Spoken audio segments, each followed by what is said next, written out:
हमजा शहबाज उठो और अपना बोरिया बिस्तर बांध लो। शाह महमूद कुरैशी ने मशवरा दे दिया। गुजरावाला में खिताब करते हुए कहा, शहबाज शरीफ तुम भी तैयारी कर लो, इमरान खान का काफिला आ रहा है। ये शहर नून लीग का गढ़ है, लेकिन आपने आज सबका सफाया कर दिया।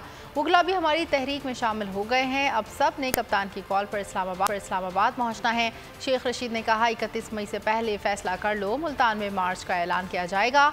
मार्च से पहले इलेक्शन की तारीख ना दी तो इनकलाब के लिए तैयार हो जाओ।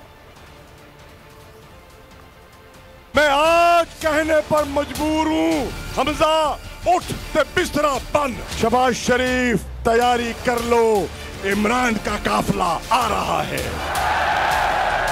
सुना था कि गुजरावाला नून लीग का गढ़ है, लेकिन आज गुजरावाला के गयूर लोगों, तुमने उनका सफाया कर दिया। इमरान खान आपसे पूछने आए हैं कि वो अनकरीब इस्लामाबाद के हकीकी मार्च के लिए कॉल देंगे। आप तैयार हैं? 31 मई से पहले फैसला कर लो, इमरान खान आ रहा है। अगर तुमने इमरान खान को लॉन्ग मार्च से पहले इंतखाब की तारीख ना दी तो फिर इनकलाब के लिए तैयार हो जाओ।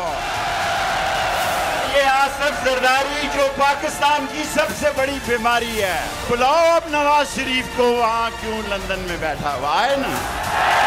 जिस जहाज में आएगा सारे जहाज में नारे लगेंगे, चोर गद्दार, चोर गद्दार। सब्सक्राइब करें और बेल दबाएं ताकि कोई खबर रह न जाए।